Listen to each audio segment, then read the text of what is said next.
Welcome to AM 560 Cigar Night with Dennis Prager. Thank you all for being here.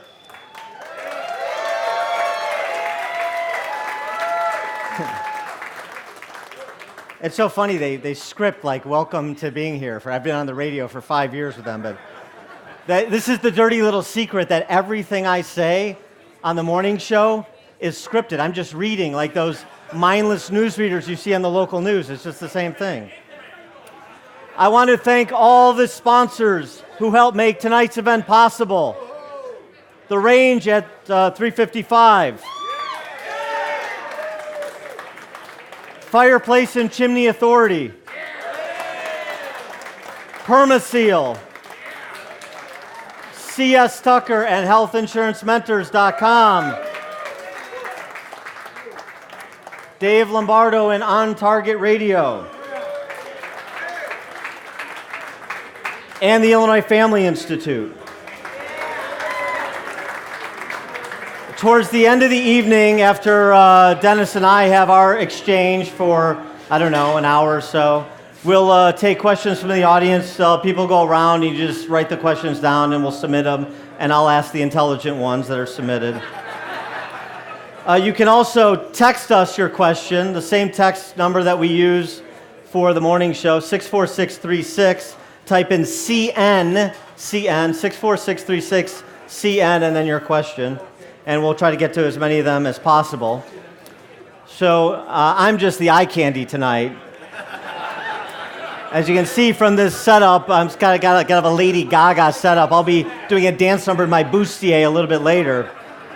But right now, I want to introduce tonight's featured guest, nationally syndicated talk show host, heard on 400 plus stations across the country, including here, of course, from 11 to 2 on AM 560.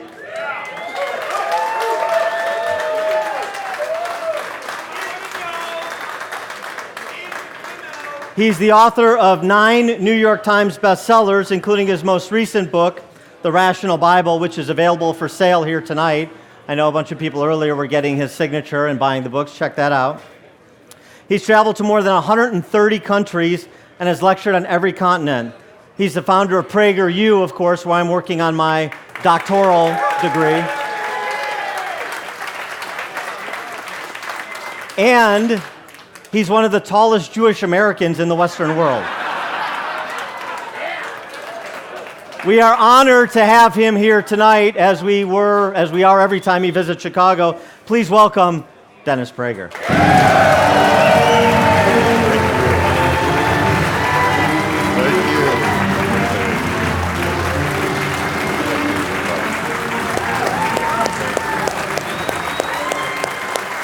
Thank you.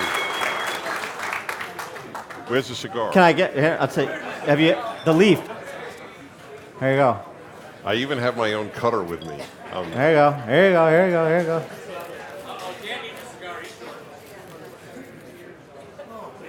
There you go. Hi, everybody.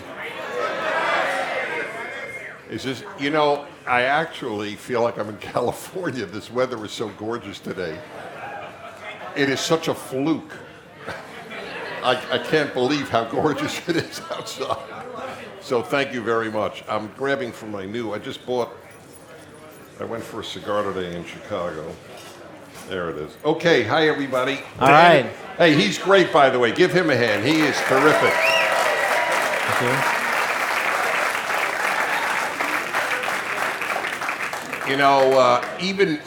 Even Moses wanted to sit in for me when I was off this week, and I said, no, Dan. Thank you. I did on honor. Of course, Moses stuttered, so that was an issue I have, but nevertheless. An honor to sit in for Dennis Prager. Thank you. You were terrific. This was great. Thank you so much, and it's great to have you back. I'm sure some of you were here 2 years ago when Dennis joined us, sweltering in here. Oh, for those who remember, That's why I'm not wearing a jacket because of last time. I know. This time it's a little bit more temperate. And we're just going to start the conversation. Let's let Dennis get settled in. No, I'm settled. Have a cigar. Right ahead. Since there's a time frame, I want to get every minute. Okay, all right. Well, let's get right to it. I can light a cigar and talk at the same time. This is why he's syndicated. And if this is how you get syndicated. Hey, listen to this. So I don't know. I'm curious. Don't raise your hand to make me feel good. I'm totally curious. Have any of you seen my fireside chats on YouTube? Oh wow, it's a fair amount. Okay, so we get 750,000 views each week. On the first 50, Dan, I smoked a cigar. It's in my own house. Somebody complained to Facebook. Your wife? And to give you an idea of how lucky I am, my wife sits in my man cave, so to speak, while I work all night and smoking a cigar, and she is totally okay with it. Pick the right woman. Anyway, obviously every woman in this room is okay with it because you're in this room. That's right, all 12 of them. All right, so, speaking of all of your work online and Prager University, why don't you just give people an update, because this is au courant, on the litigation against Facebook and what you're doing to try to make sure Prager University gets its message out. You don't know how serious the issue is of free speech in America today. Well, I can't say you don't know. It's a matter of speech. A lot of you probably do know. It's very scary. This is the first time in American history that free speech is threatened on a mass level. It has never happened. We've had all sorts of problems in America, obviously racial problems and others, but we have never had a free speech issue. But the left has never valued liberty since, from Marx to Lenin to the Democratic Party in America. They have never valued liberty. It's not one of their values. And half of the millennials, according to a Pew research, do not believe in free speech for hate speech. And not realizing how, aside from not moral and not American, how stupid that is. If there's no free speech for hate speech, then there's no free speech. Free speech for love speech is not an issue. Free speech for what you consider hate speech, that's the issue. Nazis marched in Skokie. You know Skokie. Skokie at the time, in the 70s, had a huge Jewish Holocaust survivor population. So the American Nazis, sadists that they are, marched with swastikas in front of Holocaust survivors. And the ACLU and every liberal defended their right. That's real hate, okay? What you and I advocate has nothing to do with that. And yet we agree Nazis have a right to march in front of Holocaust survivors. That's America. So that 50% of millennials don't believe in that is scary, and we're simply the tip of the spear, because we're the largest, essentially the largest conservative, well, certainly the largest conservative video maker in the world, one of the largest sites on earth. We have 1 billion views a year. And by the way, I want you to know, this should give you some hope. 65% of our viewers are under 35 years of age. Yeah. That is a big deal. By the way, you know how I know it? It's really touching. The only one who really knows this aside from me is my wife, who often travels with me. It's really touching how many young people come over for selfies at airports. And it really is. It's very touching, and I'm very happy about it. So we are being censored. I mean, 100 of our 400 5-minute videos have been put on the restricted list by YouTube, which is owned by Google. And you understand what the restricted list means? It means any home that filters pornography cannot see a Prager University video. Victor Davis Hanson, explaining why we fought in Korea, is on the list. Alan Dershowitz, a lifelong Democrat and liberal, explaining how Israel was founded, is on the pornography list. I mean, this gives you an idea of how evil, it's evil, folks, what they're doing. So we have sued them because there's no choice. Our hope is that it goes to the Supreme Court. And you see people say, well, they're free, they're private enterprise. Can't they restrict and publish as they wish? It's a terms of use, a contract claim, in part, right? Yes, it is. Well, to me, the bigger issue, which is similar to that, if they said, hey, YouTube and Google are left-wing sites, and we will only allow what we want, then we have no argument. But they are lying to the public. And I always give this example. If Delta Airlines announced, if you walk on our plane with the New York Times, you can fly with us. If you walk on with the Wall Street Journal, you may not fly with us. Are they allowed? They're private enterprise. No, they're not, because they're a public carrier. So is YouTube. It's a public carrier. So it's not an unlimited right. It's a public place of accommodation argument. Yes, that is correct. Yes, essentially like that. So anyway, that's where we're at. But I mean, but just a little bit of the detail in terms of the interaction between you and YouTube/Google, because look, even people on the left recognize you as a thoughtful conservative, a reasonable person, an intellectual. You mentioned videos from people like Victor Davis Hanson, who's a renowned historian and academic. This is not like sort of people who came of age in the Trump era. These are people like yourself and VDH who have 30, 40-year histories of deep thinking on a range of issues. So what are they saying about you being, categorized, your videos being categorized with pornography? Who's the they? Well, the YouTube overlords and Google. They don't. There's they no are communication. so dominant they don't have to give a reason. They have no reason. I mean, do you know? Do you know that for a while, one of my videos, and I only have done 10%, I've done about 40 of the 400. This is not Dennis Prager video land. But I have done about 40. Many of them are on religion. They actually, for a while, they actually put on the restricted list my video that is murder wrong if there is no God, is murder wrong. So they put on the restricted list a video that said God said murder is wrong. It shows you how sick it has become. By the way, there are no videos as hated as much as those that advocate God or religion. They get the most amount of mockery of any subject we do. So you have to be a Nietzschean to be on YouTube, apparently. Let me just make the connection from that to somebody who will never be banned on YouTube, who was in the news this week, Rashida Tlaib, and in addition to what a lot of people have commented on, myself included, a fictional history of Jews and Palestinians over the last 80 years. I'm much more interested in her appearance on Seth Meyers on Late Night and the amplification of her views after anybody who was at all curious, who was ignorant, but at all curious, knew that she was lying, that she was inventing a history that never happened.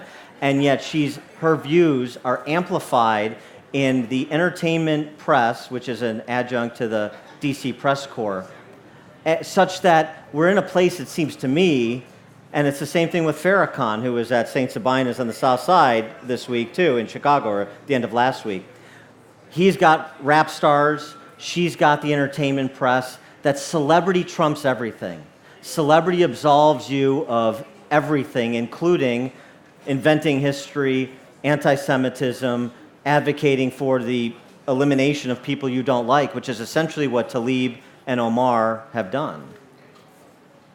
It's very serious, frankly.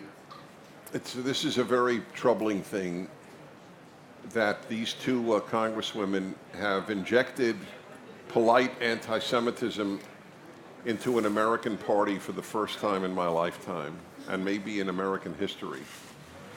And I worry about it because the left has always been anti-Semitic, even though there are Jews on the left, which should prove to you, if you need any proof, Jews are not smarter than anybody else. And it is very scary. I don't get scared easily. I get scared actually with great difficulty. But this is scary.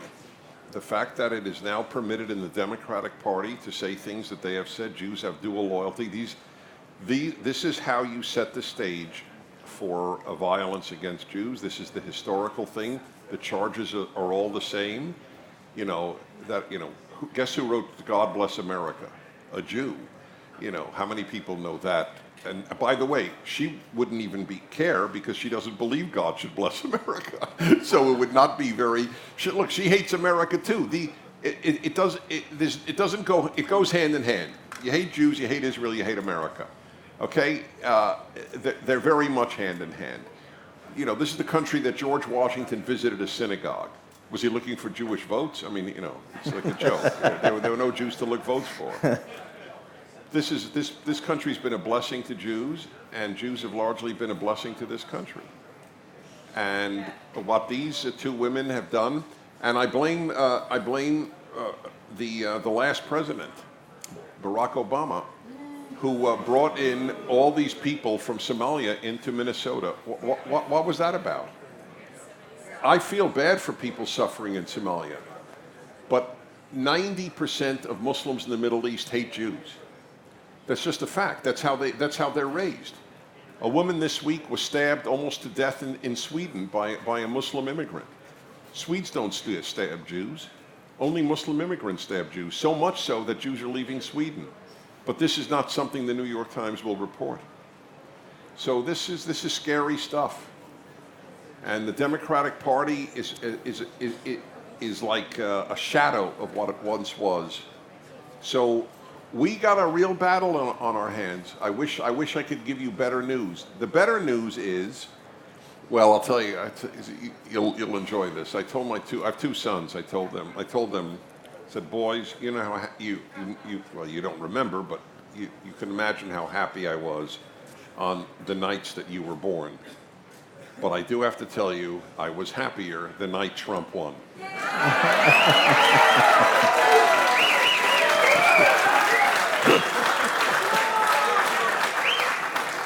Thank God I could tell my sons that, and they're not hurt. Basically, their view is we were happier that night than when we were born too. Right, exactly. I know I'm not alone.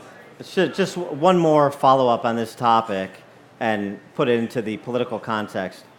Caroline Glick from Jerusalem Post has said, look, Nancy Pelosi, Steny Hoyer may not be anti-Semitic, but they're suborning anti-Semitism in their caucus. There's no question about that. And this should be the cause for Jewish Americans to really rethink their supermajority allegiance to the Democrat Party. But our mutual friend, Michael Medved, suggests that while that is true, that's what it should be the cause to do. That's not what's actually going to happen. What do you provide in terms of assessment of the prospects of Trump's ability to peel off any of that Jewish vote in 2020? You should watch. It's on YouTube. Maybe they didn't get word, so it's not restricted. You should watch, and I have hundreds of things on YouTube. So if I tell you, it's very special to me. I was invited by a conservative, by a Republican Jewish group in LA to speak at the biggest synagogue in LA and one of the biggest in the country, Valley Beth Shalom in the San Fernando Valley. So they didn't know what would happen. With 100 people come, 200 people come, 1,200 Jews came. And they had to turn away hundreds. There was just simply no more room. I mean, it looked like Yom Kippur. It was just, Easter in Christian terms. Did you do absentee ballot harvesting? Yes, we did. Oh, good. There is a Hebrew saying, I am wise because I have learned from others. So I want you to watch it. I speak 3 times a week average. And I enjoy every speech. That was special. They fed off me, and I fed off of them. When you hear like people bouncing off the walls, this was as close to that as possible. First of all, every Jew there was shocked to see 10 other Jews there.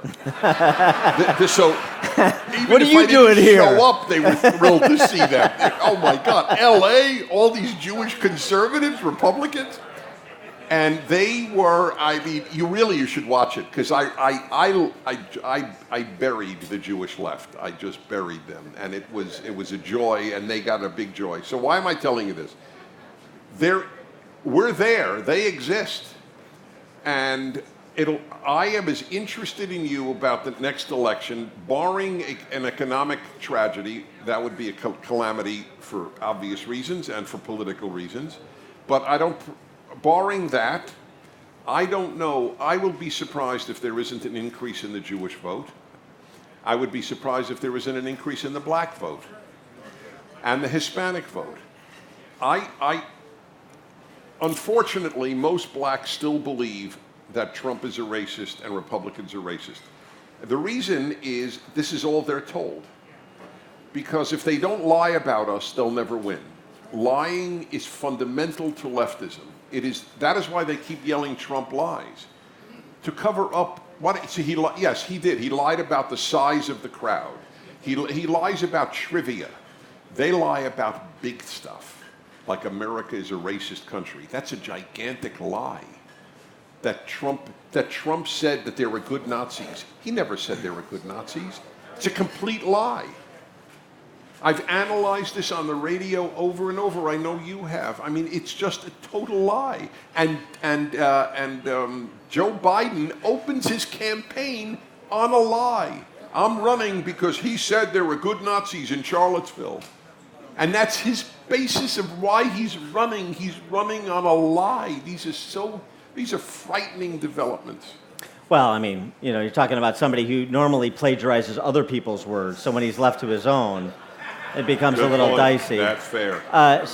But let's stick on that, though. So the Solidarity and Marginality Coalition partners of the left, you mentioned some of the minorities, Jewish voters, African-American voters, Latino voters. One of the things that Shelby Steele says, particularly about the African-American voters, is Republicans are doing it wrong. We're making the appeal in response to them calling us racist to say, no, we're not racist. And we're past the civil rights era. And we should be appealing to African-American voters on terms of economic opportunity, not on terms of I'm not a racist responding to the left. And we're making a mistake by doing that. And I guess you could say the same for those other minority coalition partners of the left. Do you agree with Steele's analysis? Partially. I think if you don't answer lies, they're believed. You have to answer them. You can't dwell on them, but you have to answer them. I asked Karl Rove after once George W. Bush was no longer president, why didn't you defend the president? Not you, Karl Rove, but the White House. Said that was the biggest mistake we ever made. People, Bush lied, people died. It went unanswered. He didn't lie, but he never answered it. You have to answer lies. But that's not all you should do. By the way, I thought the president's question when he ran in 2016 was totally legitimate. Why the hell wouldn't you give us a chance? To the black community. He says, I just, in a certain sense, it's a very odd word to use about Donald Trump, but to a certain extent, he's innocent. He looks at reality, and there's no filter. And so it's good and it's bad, but he was right. What have the Democrats done for you that you're loyal to them? All they've done is make you angry. Angry people are not happy people. Angry people are not industrious. So it's such a legitimate question. Have they done good for you in Philadelphia? Have they done good for you in Chicago? Have they done good for you in New York? Have they done good for you in LA? Where have they done well for you? Give us a chance.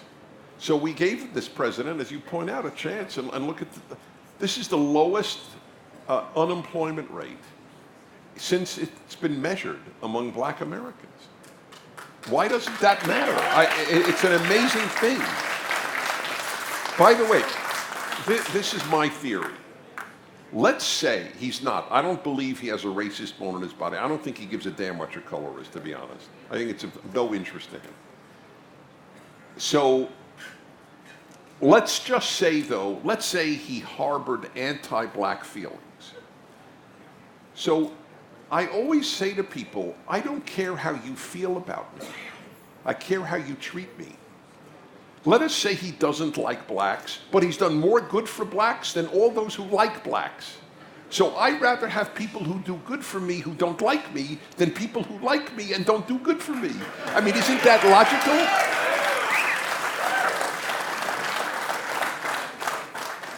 Just sticking in this, going back to Tlaib and with the terrorist attacks in Gaza again last week, Mike Pompeo gave a really important speech, I thought, at the Claremont Institute's 40th anniversary dinner that went, way underreported because it wasn't about Trump's tweets or tax returns. But he said something in terms of what the break from the last 30 years of U.S. foreign policy has been under President Trump, and particularly the last 8 years.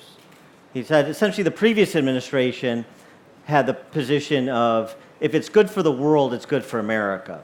And what America first means in the Trump era is if it's good for America and our foundational values, then it's good for the world. And that 180 turns out to be super important.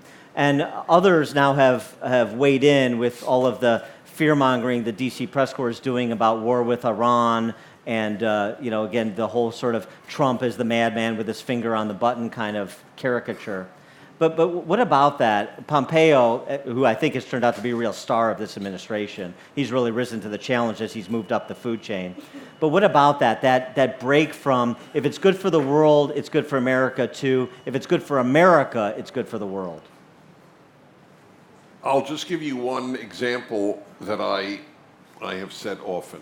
If the Nobel Peace Prize were awarded accurately, as opposed to Barack Obama within 2 months. Prospectively, yeah.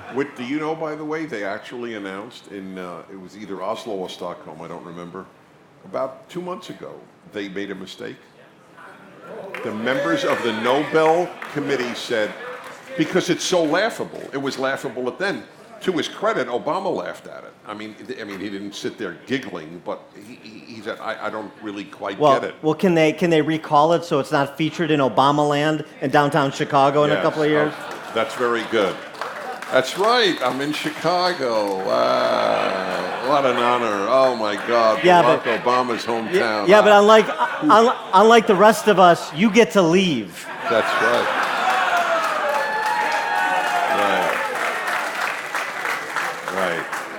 To the People's Republic of California. Yes, thank you. It's very. So why did I mention the Nobel Peace Prize? In answer to your question, I have said for years, that is right. The U.S. military should get the Nobel Peace Prize.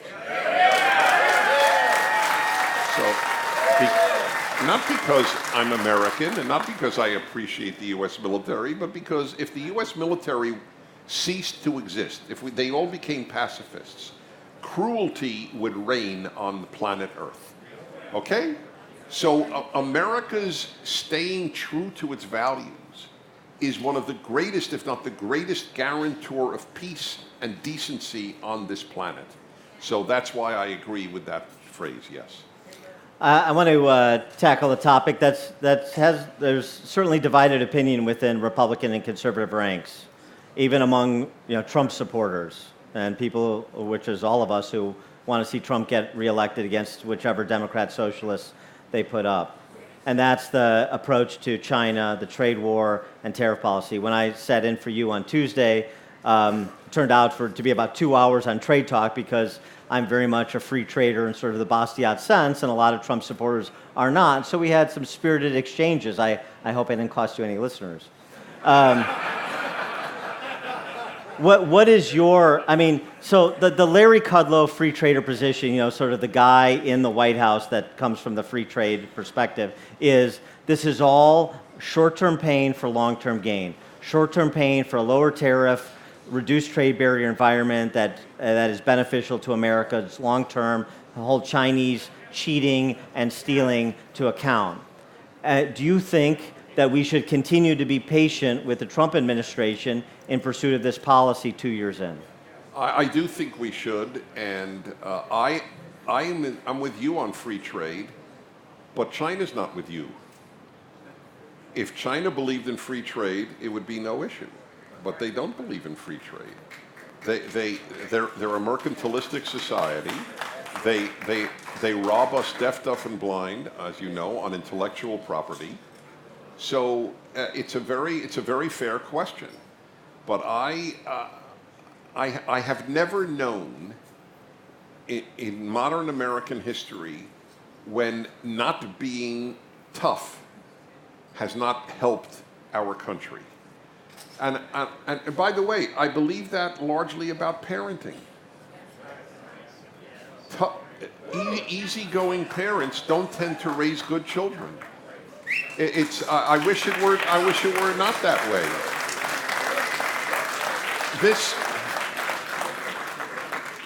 Well, There's a confusion. I know I'm going, and if you want to go back, please do. But Sure. this is a tangent I want to walk on for a moment. It is very easy to confuse nice with good. Nice and good are not the same thing. Minnesotans are really nice. I've been to Minnesota dozens of times, and it's called Minnesota nice. And then they vote for awful human beings to represent them. So I rather have people who are a little less nice, who help the country more, than the nice people of Minnesota. See, in New York, there's no problem. They're not nice, and they send terrible people Right. to lead them. Right. So there's no Makes it issue easy. for New York. Yeah, it makes it easy. Yeah. but just I come from New York. You know what? People say, when did you move to California? I said, that is not the accurate verb. I fled.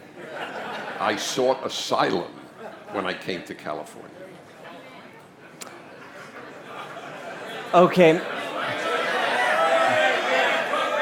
Not to poke the bear, but just a follow up on China. So we're not trying to raise President Xi into being an upstanding citizen of the world. We're not trying to do that. No, I know you're not. Right. I know. No, you have a very fair question. You don't know, and I don't know what will be. Thus far, I like his leadership. And I believe his leadership is the reason Brazil has a conservative president. I believe it is having a big impact on the biggest party in Britain today is the Brexit Party. Who would have ever imagined that could happen? This man, people laugh and all this stuff, and then he's crazy and he's a lunatic.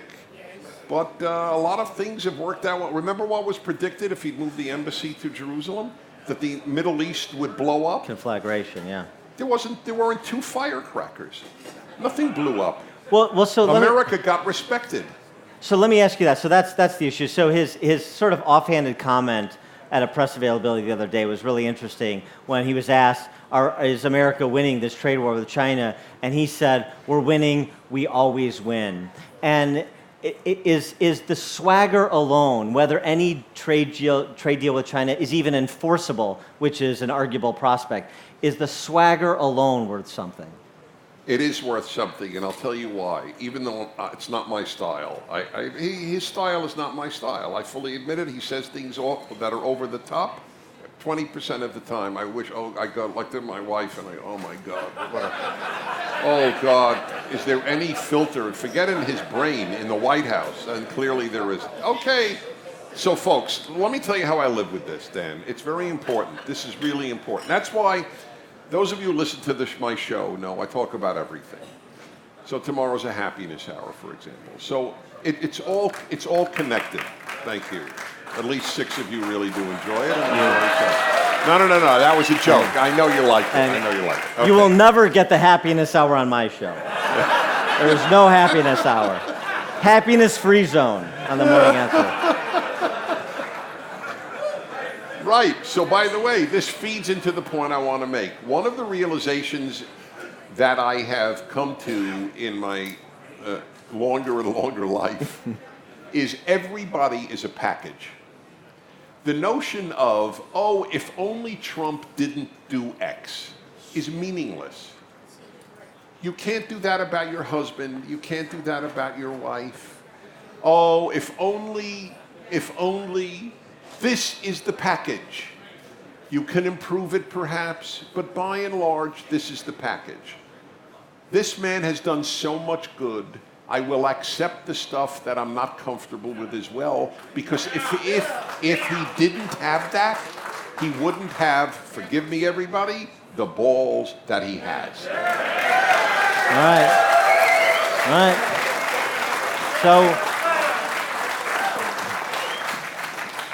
So with the balls, you get the orange skin tone, and it's a package deal. Yes, so that's right. Yeah, I get ball it. is a tangerine. I get it. That's right. Fine, yes. I get it. We all have different balls. That is the way it works. Sure. No, We're not going to do the yardstick thing, if that's what you're thinking. Let me tell you, when I talk in Jackson, Mississippi, it's a different me. So, speaking Chicago of liberates me. speaking of testicular virility, Yeah. on a serious note too, and this is where President Trump has been a hero. You know, it's sort of like Batman, not the hero you want, the hero you need. Pro-life. That's good. Pro-life. Yes, that's right. Who would have expected that?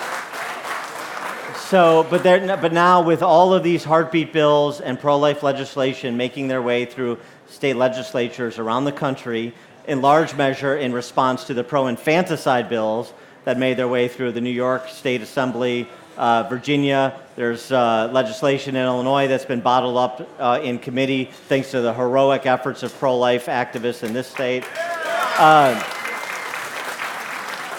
But we're driving towards that moment that pro-lifers have been patiently waiting for and praying for the past 46 years, and that is Roe v. Wade being revisited by the court. Two things. One, do you think it's going to happen, and what do you think the outcome would be? And two, do you think the Alabama law that's getting so much pub right now is the best path to prompting that decision? Well, I'd like to ask an additional question about the Alabama law, whether or not it prompts the decision. I have not read it in total. I don't want to just read press reports. This may disappoint some of you, but my perspective is always we must have perspective. There are many battles that we are fighting, and we are fighting for the soul of America. I mean, literally. I wrote years ago, there's a civil war in the United States. The North and South, with the exception of slavery, which obviously is a huge exception, shared more values than left and right share in America today. The truth is, I share a lot with liberals, even though they won't admit it, but I share nothing with leftists. Nothing. Everything I believe in, they have contempt for. It is a force of chaos. You have to pick your battles, and you have to wage your battles wisely, not just for what you feel is so right. Most of the people, if not all in this room, look, you could see my video on abortion.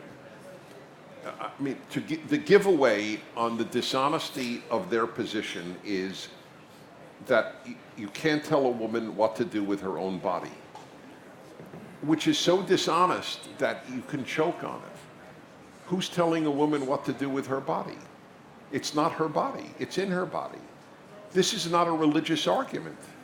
This is an atheist argument. It's scientific. It's not even scientific. It's logical argument. Has any leftist ever said to a pregnant woman that they knew in the first trimester, "How's your body?" Has any pregnant woman ever been asked, "How is your body?" If it's her body, that's what people should say, correct? But they never say that. How's the baby? Do you feel it kicking? Do you know it's there? How do you feel? But never, how's your body? And here's the irony. They don't believe women could do what they want with their own bodies. It was left-wing feminist groups that opposed silicone breast implants on the basis of pseudoscience. Conservatives said, let women decide. If you want a silicone breast implant, get one. It was feminist groups that said to women, you can't have them, and it was banned. They couldn't get it. The Miss America competition had a swimsuit pageant. Did they ask the contestants, are you okay with it? No, they told women, you can't march in swimsuits. It's they who did it. Conservatives didn't say, conservatives didn't care. You want to have a swimsuit competition? My parents were religious Jews. They watched the Miss America contest. My father would go, hey, Hill. I called my mother Hill because her name was Hilda. Hilda, what do you think of Miss Idaho, huh?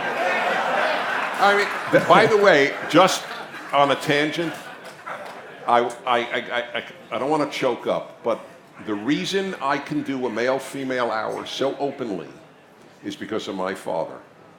My father was a religious man, deeply religious man, who spoke about sex with the ease with which you would speak about baseball.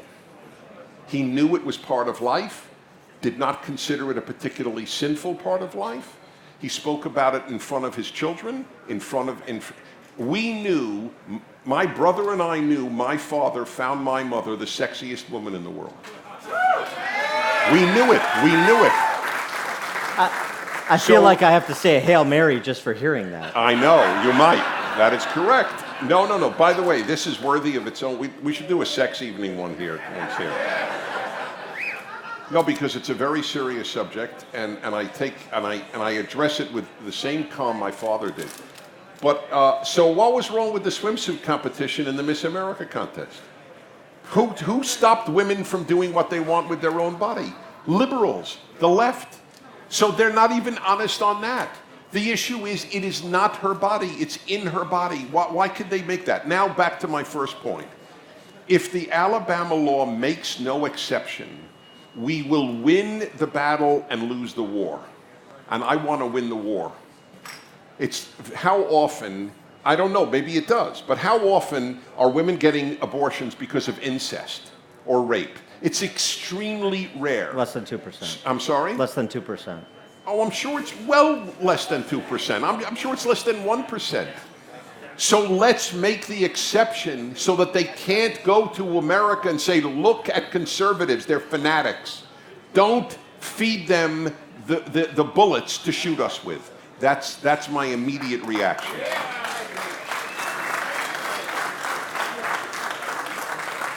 By the way, of course, if the unborn is a human, that it's a human if it came through incest. I know that. Of course that's true.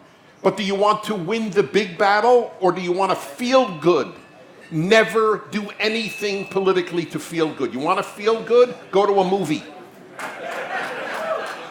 But don't ever let that guide your policy decisions. You will lose the big battle.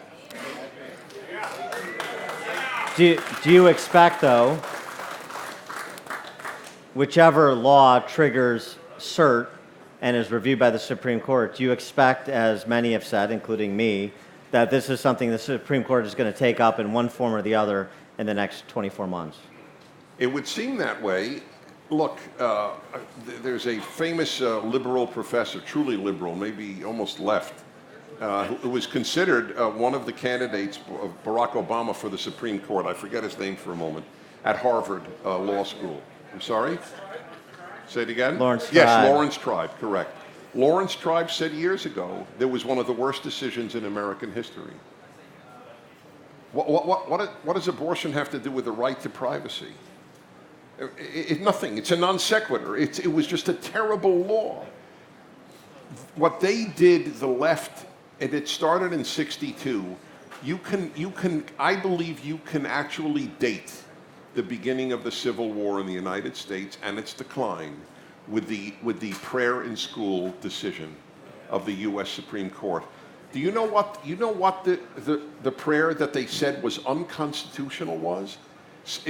I don't have every word, but it is essentially may God watch over my parents, my teachers, and my country. That was it. That was it. No Jesus, no religion, just that. That was wrong. Was it really wrong? And as I've often said, they went in one generation from blessing their teachers to cursing their teachers, thanks to the United States Supreme Court. So I want to just stick on this for a moment, but a bigger picture. It's very rare, as you have sort of the march against faith and the march towards cultural Marxism in every sector, and the cultural Marxists control, I would argue, every civic institution in this country. And yet somehow, over the last 46 years, the pro-life movement has brought us to this point of reconsideration. What is it that the pro-life movement can teach us about all of the other battles we're fighting in all of the other civic institutions? Make the argument. I look back at my life and I realize what I have tried to do.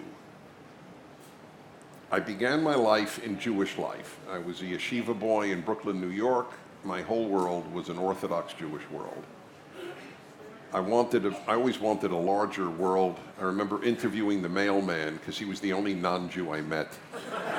And I just wanted to know, what do you eat? You know, what do you think? I remember in my father's car, we would drive on a Sunday, and he would, you know, it was only by a dial. He would turn the dial, and he would come across some evangelical or Christian pastor, and I go, "Oh, Dad, keep it." I was so curious. And this is my Orthodox father wearing a yarmulke, and he goes, "That's what you want?" And he said, fine. It was okay with him. But my mind was always a little beyond it. So I began my life explaining to Jews that they never taught their kids what Judaism was, and then they shouldn't wonder why so many are alienated. I got older and I started explaining to Americans what America is about, because they didn't teach it to their kids what America is about. And then, here's the irony of ironies, I'm explaining to Christians what Christianity is about, because they didn't tell their kids what Christianity is about. So that's what I've spent my life doing. And it's been an honor to do it. Do you know how many people I have brought back to church? You are sitting with a man who has brought more people to church than any living pastor in the United States. And I am proud of it. Yeah, it's the truth. There was my first. May I say this, or do you want to ask another question? No, go ahead. No, because I could, you know, when Hugh Sure. Interviews me, he starts. I'm nervous more when generous. I give a long answer. Yeah. My first radio was in LA on ABC Radio in Los Angeles. I was the moderator of the most popular show in LA, which, believe it or not, I inherited. It was already the most popular show. It's called Religion on the Line. And they had a priest, minister, rabbi each Sunday evening for 2 hours, and different ones each week. So this was if God has intervened in my life, this is one of his interventions, that I should get to know Christians that well for 10 years every Sunday evening. And I fell in love with Christians, and they fell in love with me. I admit it. It was a mutual love affair.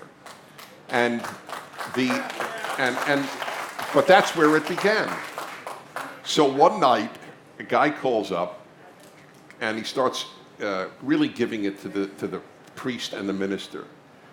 You guys, give me a break. You believe God came down in human form? What kind of primitives are you? And, you know, the usual sanctimonious contempt of an anti-religious person. So I saw they didn't have a great answer to the guy. So once the priest and the minister responded, I said, caller, can I give it a try? I'm not Christian. But you want to know something? Tell me what's so bad about the idea that God saw human suffering and decided to come down and suffer with us. And the guy, there was total silence, which is always great on radio. I love when there is silence. It is the best part of talk radio. And I don't know how long it was silent, and then he goes, "Oh." And that was it.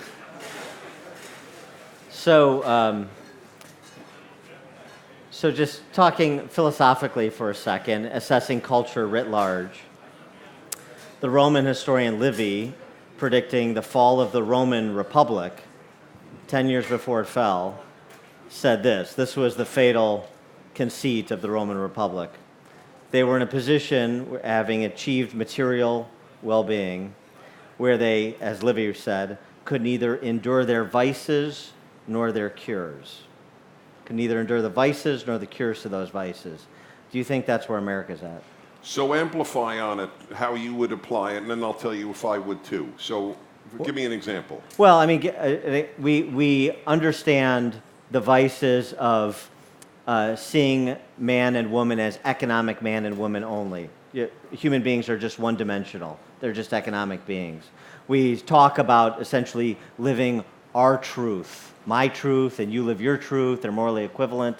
There is nothing. So these are left-wing vices. Well, but I mean, they're left-wing vices. But I mean, I think you can see even on the center right, you have a decline in church participation, church attendance. You have some of the same trappings that the left promotes, nonetheless afflicting the right, even if they don't promote it. And so, are we in this spiral where we say essentially, I'm going to buy into the welfare state mentality. I don't want it to be as big and onerous as you want it to be. That's fair, right. Right? And so it's just what we're doing is slow walking to the abyss where they are pushing the pedal to the metal right. to the abyss. Yes, that's correct. I have said often, and I believe it, I don't use hyperbole, the most dynamic religion of the last 100 years, more dynamic than Christianity or Islam, has been leftism. Leftism has influenced the world more than Judaism and Christianity or Islam have influenced the world. And not only that, it has influenced Judaism and Christianity more than Judaism and Christianity have influenced the world. Yeah. Look at the mainstream Protestant churches. Look at the Pope of the Catholic Church. Look at non-Orthodox Judaism. They are essentially leftism with a cross or a Torah. That's all it is. It's got the trappings of Christianity, but its ethics are leftist. The Pope is a tragic example. My Uber driver here was this magnificent Catholic woman who, if she has any clout, I am really blessed. I just want to say this woman blessed me most of the ride here. and I loved her. She was a very special human being, to be honest. And by the way, she embodies, it's been such a learning experience. Life should be a learning experience. And I came to realize, I meet all these religious Christians, and I know I'm not an idiot. There are religious Christians who are total jerks. There's no guarantee of anything. But the disproportionate number of kind, wonderful religious Christians I have met has had an impact on me. And this Uber driver who has terrible health issues, a beautiful middle-aged woman, but she zero complaint, just zero. And anyway, my worry is we're losing all of that because we didn't know how to make the case to the next generation. 23% of young Americans say they're none, N-O-N-E. They're not any religion, where our motto is "In God We Trust." Do you know what the average college student must think of the motto "In God We Trust"? What the left told them. It was stuck in there in the 50s by McCarthyites. That's what they tell them. But it's not from the 50s, it's from the 19th century. It is central to America. No God, no America. Not for religious reasons. Not because God will punish us. We punish ourselves when we get rid of God. God doesn't have to do a thing. That's what I don't believe God will punish us if we abandon him. We did it to ourselves. It's suicide. It is not homicide on God's part. It is suicide on our part. And that's why you're right. I wrote a national review. I wrote it a number of times. It's one of the places my column appears every week. I wrote, a nice note to fellow conservatives who are secular. We need you. We adore you. We love you. But you have no solution. You realize as little as the left does how essential God is to the American experiment. And that's true. They don't realize it. Without God, you don't have liberty. Because if there's a big God, there's a little state. And if there's a big state, there's a little God. If you're going to have one or the other, the founders knew it. Either people will be accountable to God, the God of the Ten Commandments, the God of the Bible, the God of love your neighbor as yourself, or they will be accountable, like in Europe, to a king or a big state like they are today. Liberty is dependent upon the God that the founders affirmed. So then,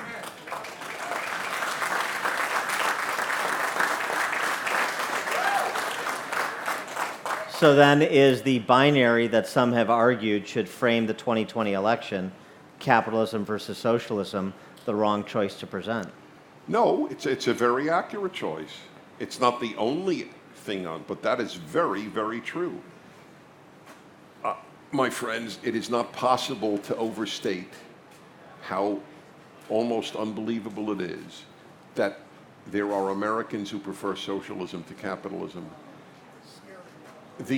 Just on the following basis, there is only one economic system that has lifted half this world from poverty. Only one, capitalism. Of course it's flawed. How could it not be flawed? It consists of human beings.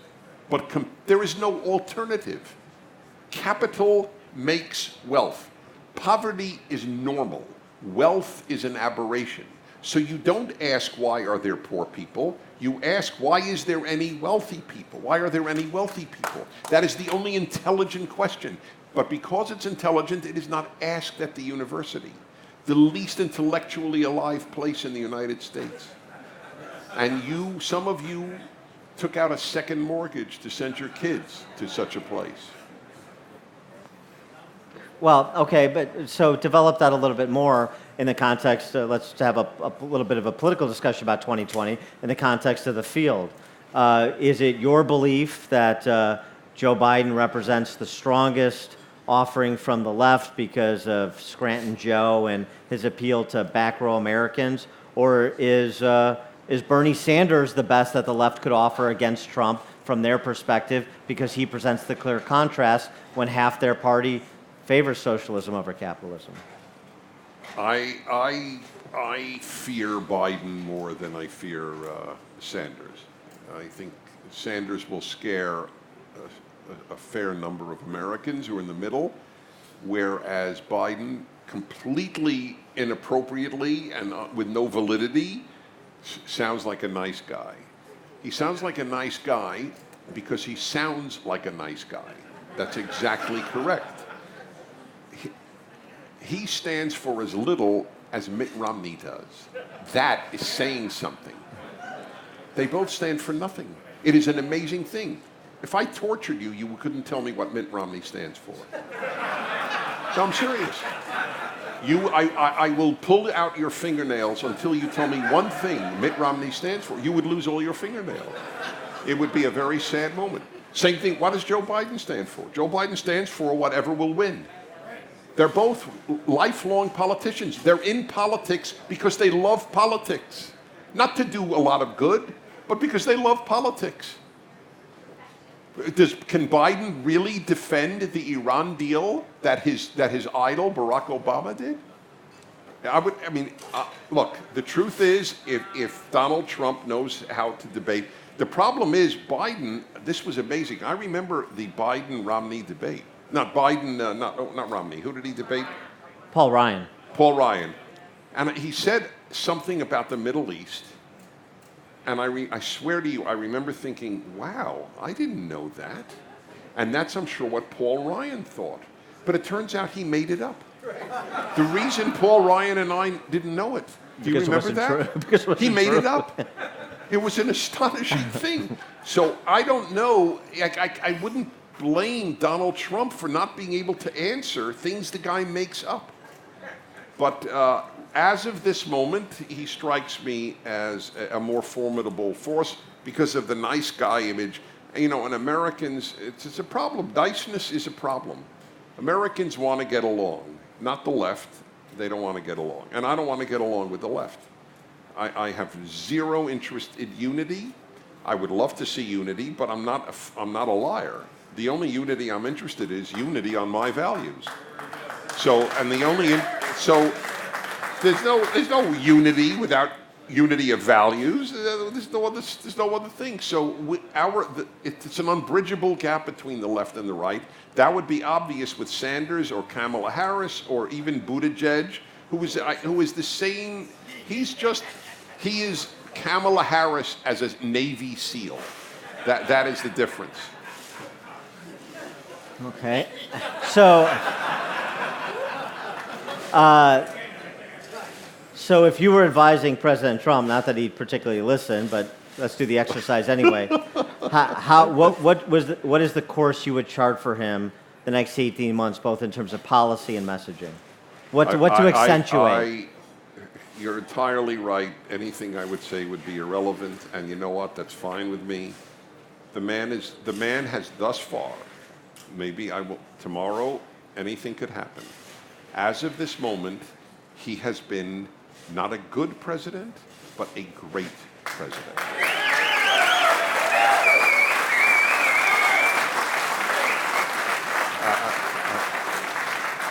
I would like, everything he is attacked for is not true. It just isn't true. And they don't give him any credit for what he deserves. Do you realize And of course, what they have done in the meantime to saturate this country with a lie of the collusion. And you know what, the left, they don't bat an eyelash. So no more collusion. They say, oh, we never said collusion. Collusion is not a legal term. Collusion is not illegal. So obstruction of justice. First of all, he had a perfect right to fire anybody he wanted. I don't know what the obstruction of justice is. And if you are now going, you realize what they have done. Do you know that in getting Michael Cohen's records, do you understand that they violated attorney-client privilege? I mean, this doesn't bother the left. There are no standards on the left. The only standard is victory. If we smash all institutions on our way to victory, that is okay. If we smash the Boy Scouts, if we smash the arts, if we smash religion, if we smash the Electoral College, it doesn't matter. We will destroy until we win. That is how the left operates. So, even great people have room for improvement. So no constructive criticism. There's nothing you suggest. If there's one thing I could tell President Trump to pivot to modulate. Okay, one thing. Okay, knowing that it's irrelevant. Yes. Okay. Mr. President, send your tweets to me before you send them. All right. Yeah. Yes. That's what I like would that. do. That's good. I could send out Yeah. if I could send out tweets on his behalf, they would go out of their minds. They would be so sophisticated and so pointed, they wouldn't know what to do. It's a perfect time to pivot to that too. Okay. After 3 years of capitalization and Yes, exclamation I never points. use exclamation yeah, points. exactly. Just I for love the it. record, never. That's pretty good. You should offer Or that. caps, He right. might take you up on that, or Brad He won't take me up. Brad okay. Parscale might. Yeah, that's a different story. Question from the audience: do you think Barr's investigation will reach Obama, and how much? Just a friendly amendment to that too, or a friendly addition to it. Do you think it's something that President Trump should spend a lot of time jawboning about, the look back as opposed to the look forward to 2020? With regard to whether or not it would reach the With President Obama, the Obama administration, the unmasking of General Flynn, all of the issues that are unresolved from 2016. So I'm not quite following the question. Will he look back and what? No, do you think it will get to the upper reaches of the Obama administration? And then how much time should President Trump devote to it? All right, so this is what happens. So the Democrats and the Democratic press, which is the mainstream media, will just say, this is unprecedented. A president seeking to prosecute a prior president. That's what they will say. Whereas what they're trying to do to a sitting president, that's perfectly honorable. They can, in other words, lying about this president is honorable. Telling the truth about the previous president is dishonorable. That's what we have come to. All right. Another question. It's open-ended. What's your favorite topic to debate with the left? What is the Prager topic? What's your favorite topic? Favorite topic. To debate with the left? I am happy to debate with them. I debated all of the leading atheists except for Richard Dawkins. Richard Dawkins, right? We invited him on the show. He doesn't want to come. That's fine. But Christopher Hitchens and Sam Harris and Professor Dennett, all the leading atheists. So I always enjoy debating that because it's very important to do so because the God issue is everything. But it doesn't. Whatever it is, you should. There's another one. When I was invited to Berkeley, I realized there's a good chance there'll be hecklers the whole time. The university will do nothing, and I will have no speech. They'll just scream the whole time. So I said, I'll tell you what. I said, I will debate the best left-wing students you have on campus. Just put them on stage with me, and we'll debate. That's what we did. You should watch it. It's very interesting. By the way, I'll tell you. Huh? I'm sure. Yes. I'll tell you, you'll find this very interesting. You know what the second most important question to determine your attitude toward just about everything? The most important is ultimately, is the God of the Bible God? I won't say is God God, because if it's not the God of the Bible, I'm not interested. You could just use the term God. That's number one. Number two is, do you believe people are basically good? If you believe people are basically good, wisdom is impossible. you cannot be a wise person. You start out on such a foolish basis, everything that you build on it will be foolish. So what I did with these Berkeley students was I would raise issues, they would give their opinion, then I would give mine, we'd move on. Because you know my motto, I prefer clarity to agreement. I didn't yell at them. I just said, okay, so now I wanted the students and people watching on YouTube to hear the counter to the position they always hear from the left. My last question of the evening, and you can see it, said, I have one more question for you. Do you believe people are basically good? And of course, both students said yes. They're on the left. That's what they believe. And I looked at them and I said, I want you to know why you believe something so foolish. And that is because you live in America where people are good. So you have been led to be naive about human nature because you live in such a decent society.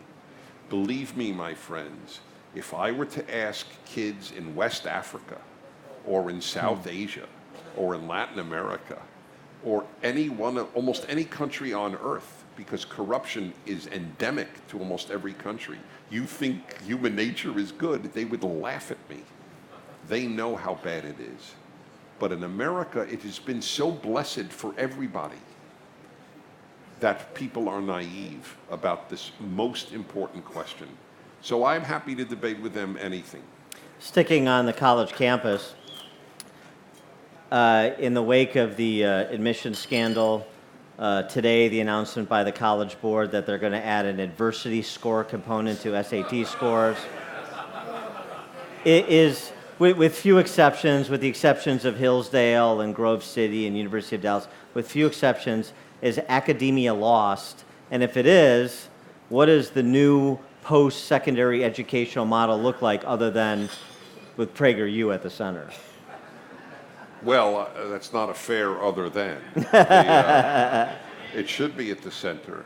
I devoted the first hour of my show today to that very subject. I actually am happy about it. I think that, unfortunately, I believe that whatever hurts the university's prestige is good for America. And therefore, I think this is good. Let the word get out to America's high school seniors. It really, ultimately, it doesn't matter how effective you are. You have to be the right group for colleges, for prestigious colleges today. And that includes living in a crime-ridden zip code. So you have to understand it's so preposterous. First of all, obviously it's totally subjective, but aside from that, how do you know what battles any kid has fought to get where they are? Do you know if the kid from the good zip code? Do you know if his parents are alcoholics? Are you going to? Is there a thing on the thing? What do your parents have problems?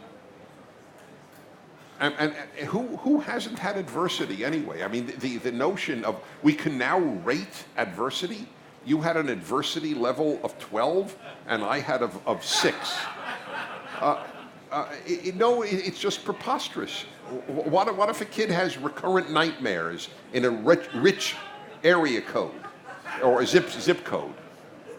Well, you know this. I mean, the first campaign that I ran right out of college was on the North Shore of Chicago, this very wealthy area, and it was for a kid who grew up in that area, and it was my first time in that area. Wilmette, Winnetka, Kenilworth, where New Trier High School is, which is sort of nationally renowned. And he said, don't be impressed as we're driving around the district or walking around the district, knocking on doors. He said, don't be impressed with all these nice homes, because let me tell you something right here. What you see in this community is a lot of nice houses, but not a lot of nice homes. So to your point about you have no idea, Exactly. Just because somebody has means, what the kid's actual experience was in that household. That is right. But let me tell you an interesting story. When I was 21 years old, the United Nations had to celebrate its 25th anniversary. Would that be right? Yeah, that's correct. 1970, yeah. So its 25th anniversary, it decided to give the entire United Nations over to young people under 40. That's what they called young, and that's fine. People under 40. Every country got 5 youth, and every NGO part of the UN got 1. So one of the NGOs, that was this World Jewish Organization called B'nai B'rith. I was named the representative of like World Jewish Youth to the UN Assembly. And it was great, and I did a lot of fun things there. The most eye-opening moment was this. The communist representatives, some of whom were 60, they've been attending World Youth Assemblies for 40 years, as that was one of my lines at the UN. By the way, I'll tell you another one. In the Security Council, in the actual Security Council, the Soviet representative goes, directed against me because I led a demonstration against their not seating the South Korean delegation. So he said, through the interpreters, it was exactly the UN, said, I smell a conspiracy here. So I raised my hand, point of order, point of order. That means you have to interrupt it for point of order. We have a saying in America, he who smelt it, dealt it. Yeah. Nice.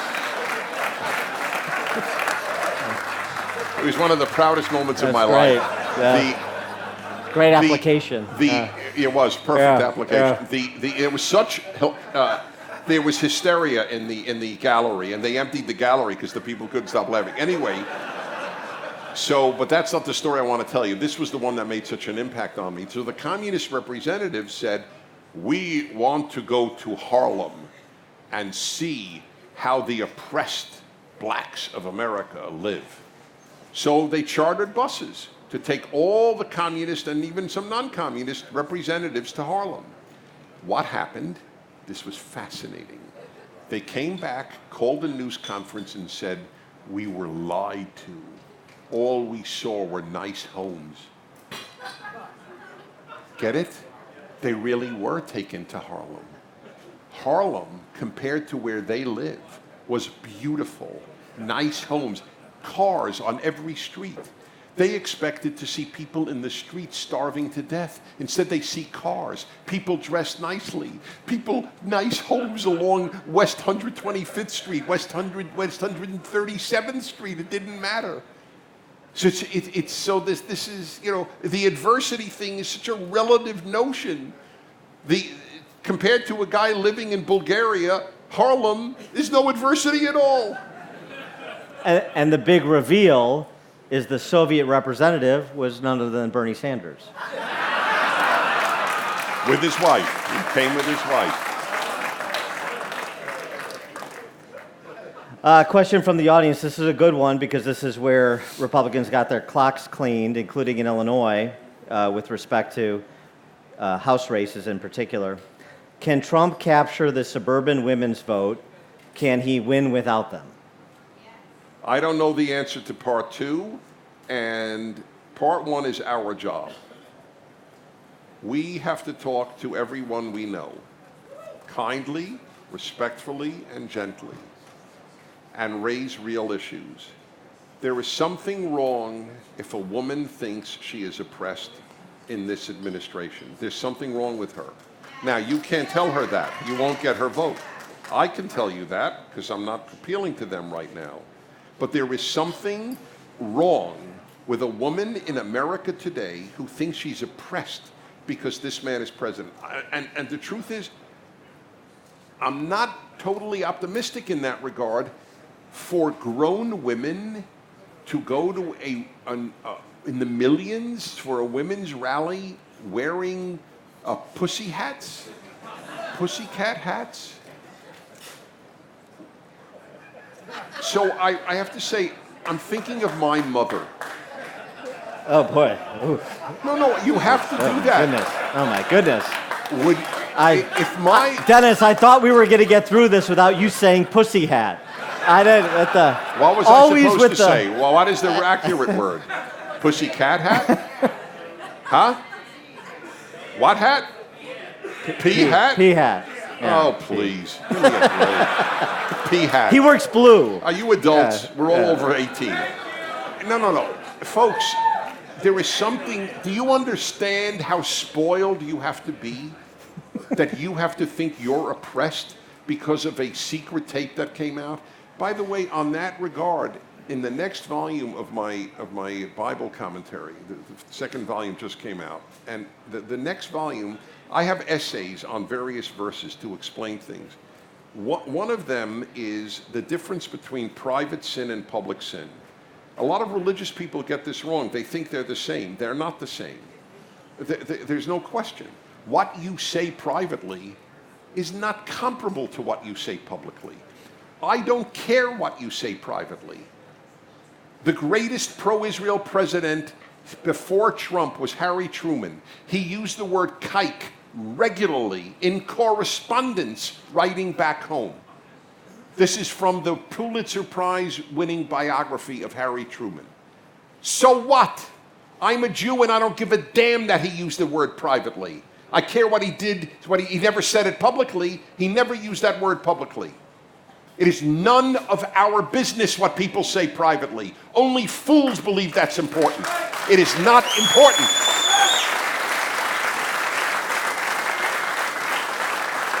Let me tell you, I do watch what I say privately, but let me tell you this. If you recorded all of my comments when I see slow drivers in the left lane...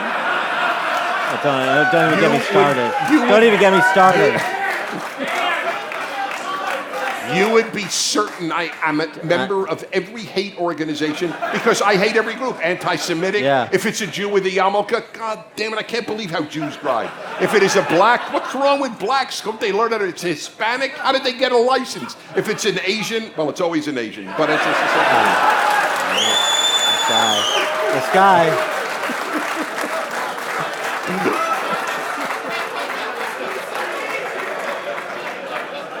The Jackie Mason of conservative talk radio. My wife told me she saw a bumper sticker. It said something to the effect, beware Asian driver. So even Asians in LA joke about the fact that they go slowly in the left lane, among other sins. But they have a lot of great traits, right? I mean, is it not great? Is their family life not very strong and so on? I mean, give me a break. We can't talk like this anymore. It's so pathetic. No, I've said, and I think everybody can agree, we can agree by acclamation, that driving 55 in the left lane should be death penalty eligible. Well,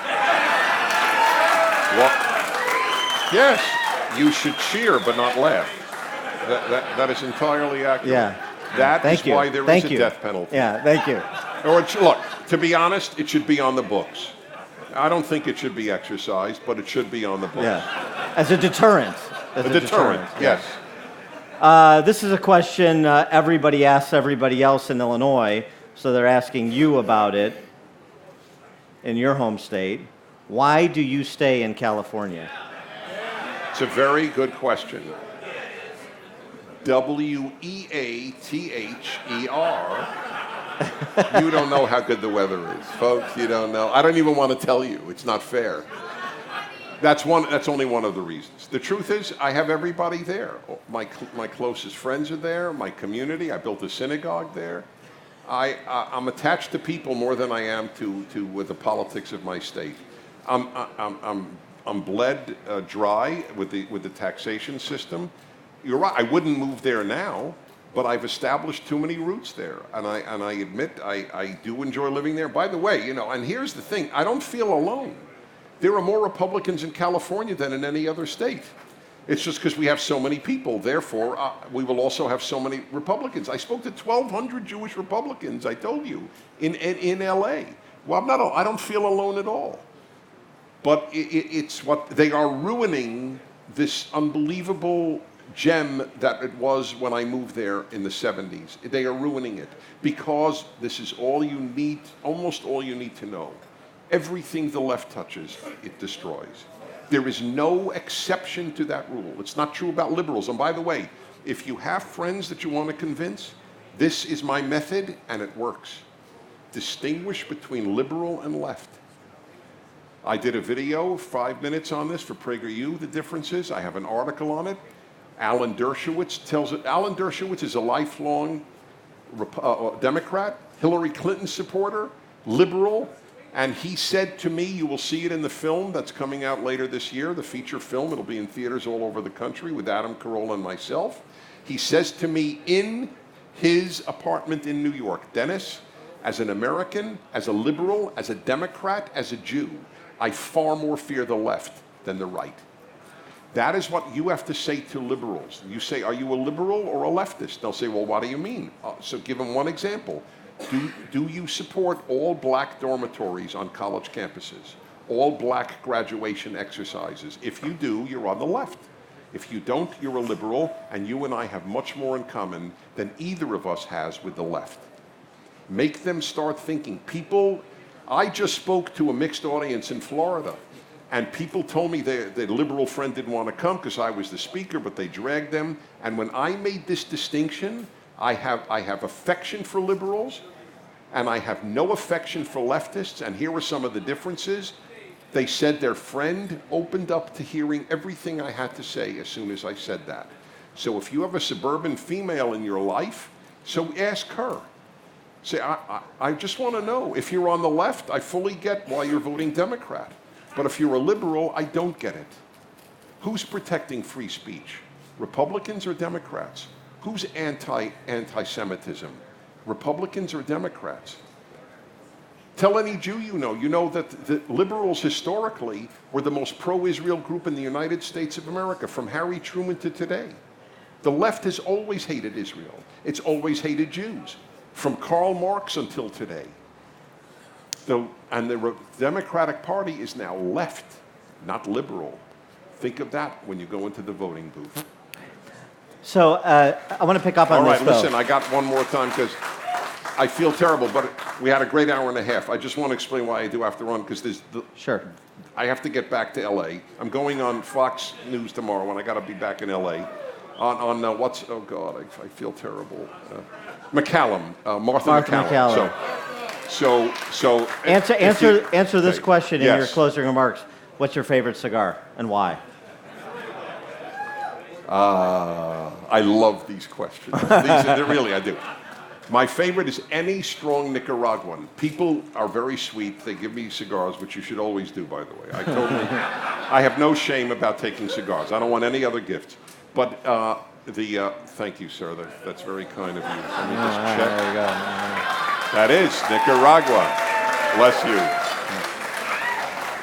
People give me Cubans because they don't know cigars, or they even do, and they think Cubans are the best. It's not politics. They're both communist governments. That's right. I just simply prefer Nicaragua. I love strong cigars. I will tell you, when I go to cigar lounges all over America, that is my way of unwinding after the show, before my speech. I did that here today. And I know how to pace myself. I have zero burnout. God has given me strength, and I know how to give myself strength. You have to take a vacation every day. Listen to the Happiness Hour, and I promise you. Oh, you will. It is your favorite? Good. So let me tell you something. I'll end with this. First of all, Dan, you're terrific. Oh, thank you. He really is. He's just terrific. So let me end with this. First of all, you should know this. In terms of calls, I get the most calls. I get calls from all over the country. The most are from LA and Chicago. I just want you to know that. And it's a very touching thing to me. I could fill the lines just with calls from Wind or AM 560, whatever term the answer. So I want you to know I'm very grateful to this station. But I have a favor to ask of you. And no one even hinted that I say this, but I say this every time I speak for a station in the country. Please patronize their sponsors. Talk radio has made the biggest single difference in the United States in the last 25 years. So when you purchase products advertised on Wind, You are making sure guys like me and guys like him have an audience. So they're doing a big mitzvah, as Jews put it. It's a big, beautiful thing. And let me just tell you, people say, how do you have so much strength? You give me this. Your reactions, I don't want to cry. It touches me to my core. I've never done anything to be loved. I don't seek to be loved. But still, I feel it. Thank you very much. Yeah. Thank you. Dennis Prager. Thank you. Thank you. Thank you very much. I got to go out that way. Okay. Thank you, Dan. God bless you. Thank you very much. Thank you. Thank you. Thank you. Thanks. Thank you so much. Thank you. Thank you.